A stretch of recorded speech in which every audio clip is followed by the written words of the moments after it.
Sud Radio, les débats de l'été, 10h-13h, Thierry Guerrier. Il y a un débat qui rebondit pas très loin de chez nous, de l'autre côté de la Manche, en Angleterre. C'est le débat sur l'immigration après l'attaque au couteau dramatique qui a eu lieu lundi, où 3 enfants ont été tués dans cette attaque au couteau et plusieurs, une dizaine de personnes blessées grièvement, des adultes notamment. Tous ces enfants et ces adultes étaient dans une fête, dans une école de danse autour de Taylor Swift. Et puis ce garçon qui est entré et qui a surgi, qui vit en Angleterre depuis l'âge de 6 ans, de parents rwandais. Donc vous imaginez tout de suite évidemment le débat qui a surgi en Grande-Bretagne à nouveau sur l'immigration et les menaces qu'elle fait peser selon ses détracteurs sur la population anglaise notamment, puisque ce garçon a surgi et puis il s'en est pris aux enfants et il en a est 3 qui sont morts. Alors nous sommes avec Maximilien Nagui. Il y a eu des émeutes hier. Vous êtes journaliste franco-britannique. Comment l'affaire s'est produite, Maximilien? Comme les faits d'abord. Peut-être qu'on peut revenir sur les faits et la façon dont ça a été perçu par l'opinion britannique. Oui, bonjour Thierry Guerrier. Alors c'est évidemment une situation absolument dramatique.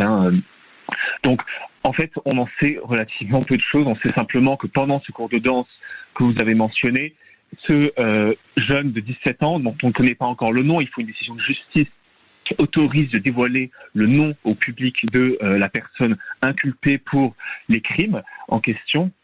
Donc 3 enfants, 3 fillettes, on l'a rappelé, de 6, 7 et 9 ans.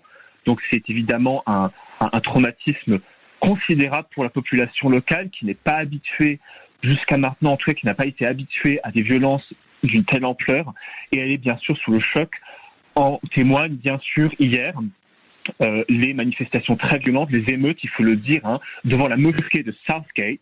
Donc Southport, c'est le lieu où a eu lieu l'attaque. Donc c'est là où c'est près de Liverpool, c'est une 20aine de kilomètres de Liverpool.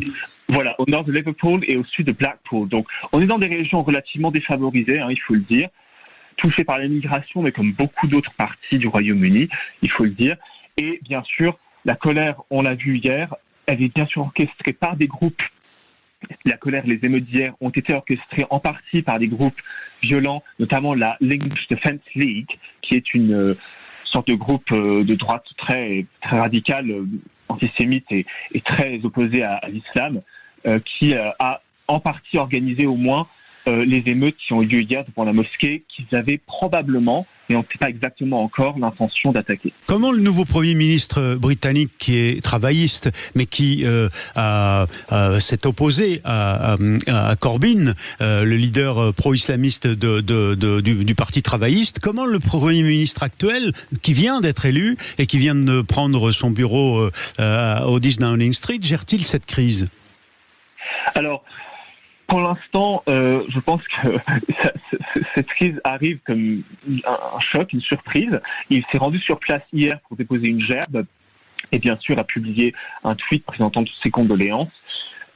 Et ce matin, il a exprimé bien sûr sa colère face aux émeutes qui ont lieu, en promettant que tous ceux qui ont participé à ces émeutes seraient bien sûr poursuivis en justice et condamnés. Alors, pour l'instant, on attend que les faits soient bien élucidés sur les éventuelles motivations de ce jeune de 17 ans, sur l'organisation de cette rixe, même si il s'agit certainement d'une rixe relativement classique organisée par des groupes qui profitent d'une situation pour porter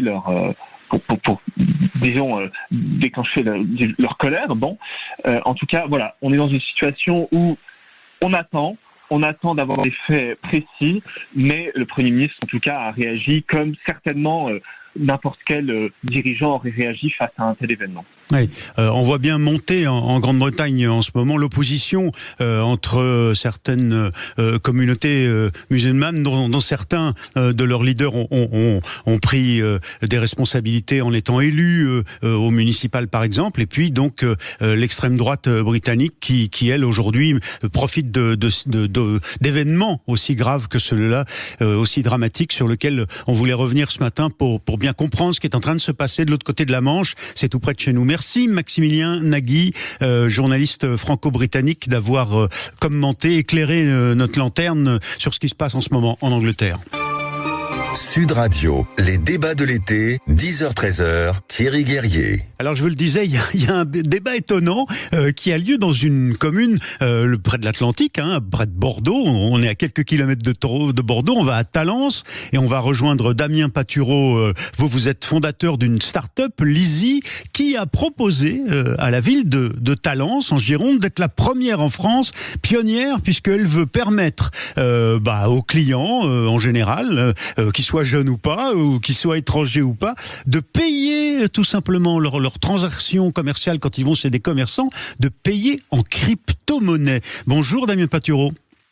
Bonjour Thierry, merci pour l'invitation. Mais je vous en prie, on voudrait comprendre, d'abord la crypto-monnaie, le bitcoin, on dit que c'est pour des grosses masses financières, pour les financiers au niveau international, et pas pour payer sa baguette quand même, ou chez le boucher, on va le voir dans un instant avec le patron de la boucherie Ferrand, Didier Ferrand, qui est à Talence. Mais vous, Damien Patureau, pourquoi vous avez fait cette proposition ?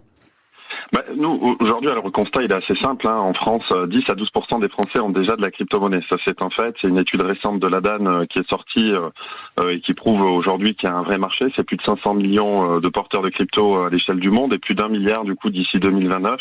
Donc, en fait, aujourd'hui, c'est plus ce truc d'anarchiste qui a incompris, etc. C'est plutôt une lame de fond, un mouvement du coup qui porte de plus en plus. Oui, mais c'est 12% de Français qui ont de la crypto-monnaie, qui ont choisi de le faire, qui sont quand même un peu... D'abord, il faut déjà être un peu au courant de comment ça fonctionne, puis surtout, ils ne payent pas leur steak ou leur baguette avec. C'est notre proposition de valeur justement, puisqu'en effet, quand on a de la crypto, la difficulté, c'est de pouvoir les réinjecter dans l'économie réelle, entre guillemets. Et là, on a un cas d'usage absolument exceptionnel avec la ville de Talence et les associations de cœur de ville, notamment Cœur de Talence et Porte de Talence, où en fait, on rend vraiment du coup la crypto accessible en fait au plus grand nombre et on démocratise vraiment cet usage-là. Comment ça marche ? Expliquez-nous en un mot, puis on va passer la parole à Didier Ferrand, le boucher de Talence. C'est très simple. Le commerçant, en fait, du coup, a accès à une application qui s'appelle Lizzy ProScan qui permet de générer un QR code d'encaissement. On part sur le cas d'usage, par exemple, de la boucherie. Vous allez acheter votre côte de bœuf pour le week-end à 50 €. Du coup, le commerçant saisit le montant, 50 €, génère un QR code. Vous, en tant qu'utilisateur, vous avez simplement besoin de scanner le QR code. Ça vous ouvre une passerelle de paiement, un petit peu comme quand vous payez avec votre compte en banque, c'est à peu près pareil. Et là, vous devez connecter votre banque crypto ou votre wallet qui va vous permettre après de pouvoir payer. Derrière, ce qui se passe, c'est qu'on garantit, nous, en fait, du coup, aux commerçants que 1 € encaissé en crypto, c'est 1 € de chiffre d'affaires à la fin de la journée. Donc, il n'y a pas de sujet parce sur que la crypto-monnaie, c'est volatile, ça bouge, ça change tout le temps. Le montant, le taux de cette monnaie change beaucoup plus que, évidemment, l'euro. 1 €, c'est 1 €. Alors qu'un bitcoin, ça peut coûter, rapporter moins une journée après, 24 heures après. C'est notre proposition de valeur et c'est pour ça qu'elle est forte. C'est qu'aujourd'hui, on garantit aux commerçants, en effet, que quand il encaisse 1 € de chiffre, quand il fait 1 € de chiffre d'affaires en crypto, c'est 1 € de chiffre d'affaires à la fin de la journée et pas 1,20 € ou 80 centimes le cas échéant. Alors, Damien Patureau, donc, qui est le fondateur de la start-up Lizzy, qui propose le dispositif technique pour ces échanges. J'appelle Didier Ferrand. Vous êtes là, monsieur Ferrand ?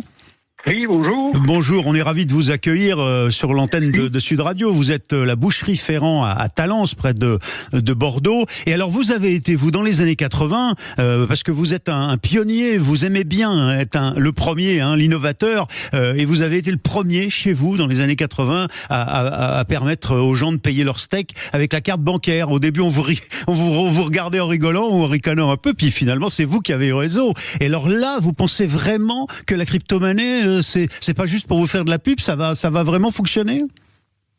Écoutez, ça on aura ça demain. Pour l'instant, il n'y a pas eu de transaction encore. Non, après, je pense que ça s'adresse à une clientèle plutôt jeune, qui doit certainement être pour la plupart en vacances, donc et puis ça va pas se faire du jour au lendemain. Aujourd'hui, moi, j'ai pas besoin de vivre, je vivais sans la crypto-monnaie. Bien sûr. Maintenant, pourquoi ne pas aller, s'il y a des personnes qui ne savent pas quoi en faire, pourquoi ne pas aller la chercher ? Ça fera un sus de chiffre à faire. Au même titre que les cartes bancaires où tout le monde en avait peur, les anciens, il fallait surtout pas leur en parler. Et puis quelques années après, on pouvait pas, si on leur disait que la machine était en panne, il y avait un problème technique, c'était la fin du monde. Donc la crypto, ça aura peut-être pas le même effet, mais pourquoi pas. Après, comme vous a dit Monsieur Paturo, ça nous engage à rien, hein, à part prendre quelques euros de plus. C'est tout. Mais ça change pas le prix du plat de côte ou du poids d'une bonne pièce de boucher de bœuf. Là, votre pavé de bœuf aujourd'hui, il est à combien en euros ou en bitcoin au kilo? Écoutez, ça, je crois 20 ou 30 euros le kilo, pas tout à fait, mais voilà, un bon pavé. Mais bon, après, c'est toujours la peine, il y a des discours à faire. Et ça fait quoi? Ça fait combien en bitcoin, ça? Vous le savez ou vous savez pas? Aucune idée. Aucune idée. Comprendre, hein. Ah oui, c'est ça, c'est le QR code qu'il présente et puis c'est automatique, c'est ça? Oui, voilà, on se charge de rien. Donc c'est quand même très très très facile d'utilisation. Même si je ne m'en suis pas servi, j'ai fait le test. Je me suis amené jusqu'au moment du paiement, ça a apparemment rien de sorcier. Bon.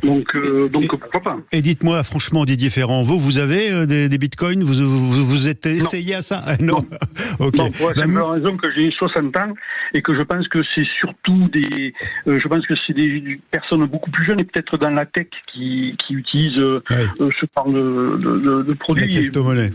Ouais, et puis bon, il y a eu une mauvaise publicité pendant quelques années quand même. Puis bon, après moi, jouer à 60 ans, je ne vais pas aller investir dans la crypto, quoi. Hein, donc, bon, mais les nouvelles générations, en tout cas, vous les accueillez à la boucherie Ferrand à Talence. Merci Damien Ferrand et merci Damien Paturo, le fondateur de l'Easy, de nous avoir un peu éclairé sur cette innovation qui pouvait sembler un peu bizarre, mais qui marchera peut-être, de la crypto-monnaie pour payer son beefsteak à Talence et puis bien d'autres produits chez bien d'autres commerçants à Talence en Gironde. Là tout de suite pour les débats de l'été.